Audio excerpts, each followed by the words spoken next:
You have tremendous opportunity to break through and have transformations in the water because psychologically it's a stressful place for a lot of us.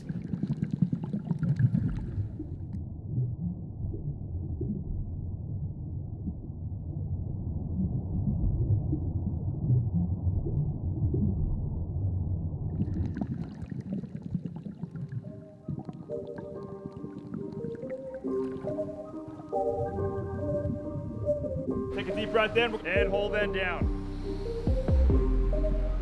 I joined the Marine Corps in 2006. Deep breaths. And then I went over to Special Operations Assessment and Selection. That's where I met Prime. I was a Marine Raider, water survival instructor. Started this with Don. After selection, once we made it, I got Don to come work with me at the pool, and we just trained. And that's really where we dove in and really focused on the water survival and the water confidence training that we were doing now.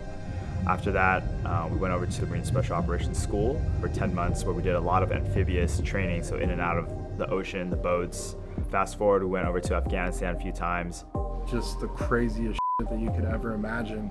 We're always like on different rotations.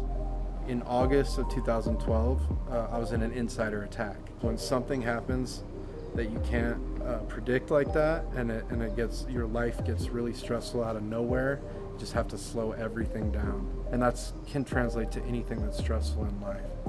Because in the military, sometimes you're put in the hardship that you're not ready for, but if you have a positive outlook and mindset looking into it, you can make the best of it, or you can still accomplish the mission, regardless what adversity you kind of go into. Got out in 2017 with Prime, and that's when we started Deep End Fitness and the Underwater Torpedo League.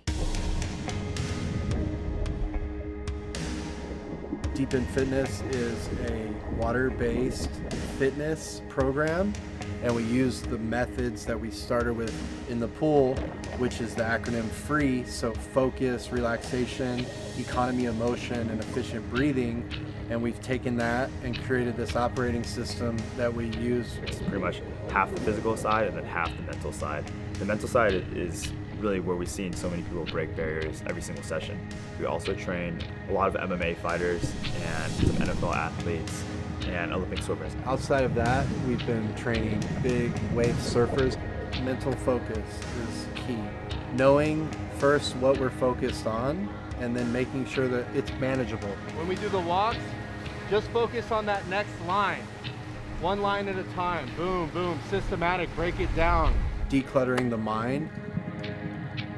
We do regular freestyle strokes, but we really incorporate the underwater portion in it. If you can imagine just doing a 50-meter sprint on the surface, you're pretty gassed. And then immediately after that, going underwater, try to relax and calm your breath before you take those breaths and go underwater. That's a huge aspect of how you can maintain and really control that amount of stress. This time for 30. Crawl, walk, run. So we'll build up. Everybody has like anxieties and stressors, right? Especially when you go underwater and your breath is taken away. If we can maximize our training and really hit that level of stress and anxiety every single time, when you're translated to the real world, when you hit the stress and anxieties, you're better to control that because you've been there so many times before. So economy of motion. The purpose of that is to get 2 pulls with 1 stroke coming down. In the pool, any extra movement or bad movement, it creates drag and it slows us down. So what we want in all of our movements and in life is flow, where every movement that we do is paying off for us and we're not taking little losses in our head subconsciously. And the last one is efficient breathing. Fill your stomach up all the way and your whole diaphragm all the way up into your lungs. So doing different breathing exercises to really engage the diaphragm and maximize what we can get with our breath. Last one, as slow as you can. Everyone's like, oh, why are you guys carrying dumbbells underwater? Isn't it lighter? But we're not really using it to really push it and get the physical aspect of it. It's really to push your mental capacity of how far you can go while holding your breath and doing a workload underwater. We started training surfers because the bigger waves they hit, the more times they're under the surf. And if they're got in a double set, that's double the amount of time that they're actually under the wave. Sometimes they're able to grab a breath before they go down. Sometimes they're not. So how do you really control and stay relaxed as much as possible while you're under these waves to be able to find the surface, slowly find the surface? Cole's an amazing individual. We've gotten to do a lot of different work, not only in the pool, but mindset. He just has endless potential. You ready? Yeah. Last year I hit up Don, and I was like, hey, look, this is my scenario. Like, I'm getting ready for like the biggest competitions of my life right now. My first ever Triple Crown of surfing in Hawaii. I want to make sure I have my A game. Like, I want to make sure I'm in great shape and I have the confidence to go out there when the waves are huge and just like perform at my best. They've just been through a lot, and that shows in their training and their methods. They're gonna push you until you hit your limit. 2, 1. Your natural instinct is just breathe. I need to get to the surface to breathe, and so they teach you just to stay calm.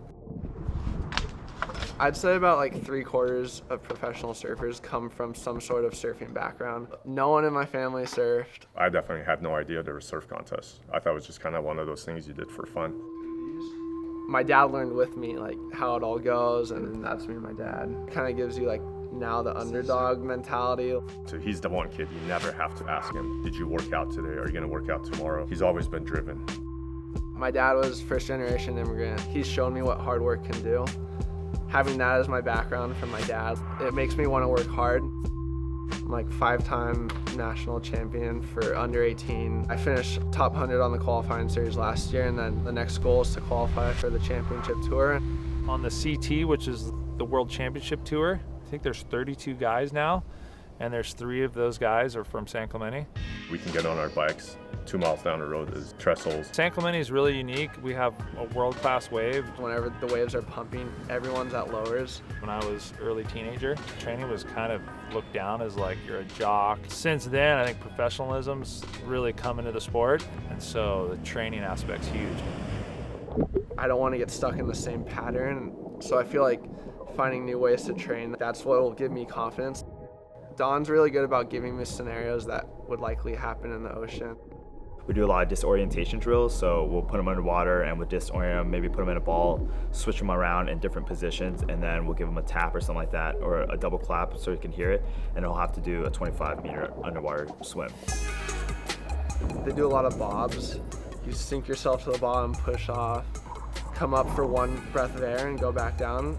You might be under wave and you might come up for one breath and the next wave takes you down. My brother and I were good friends with Cole Houshman, and Cole actually had kind of referred us. For me, especially with the big wave surfing, 3/4 of it's mental. I'm a 5-time stand-up paddle world champion. I like to surf big waves as well. I'm a Red Bull athlete. The last QS event I did, I ended up winning because a lot of the girls they're not comfortable in waves overhead high.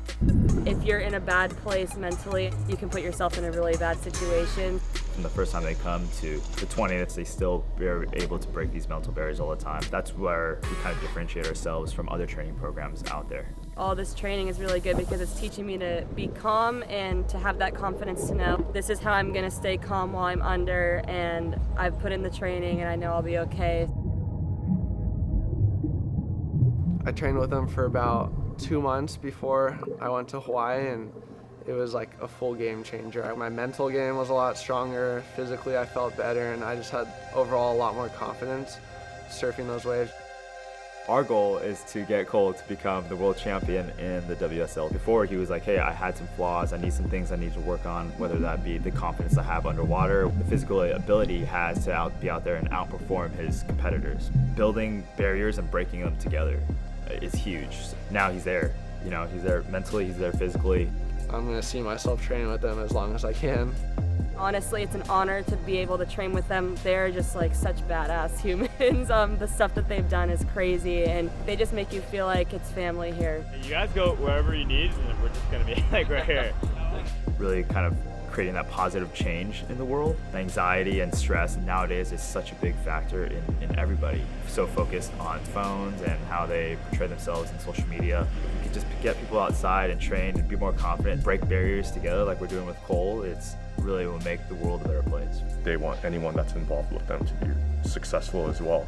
And their success, I feel like, helps breed success for anyone else that works with them.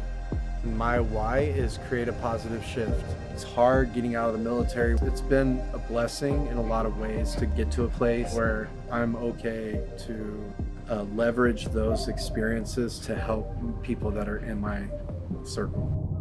Every time that we show up, we're creating a positive shift. All ships are rising.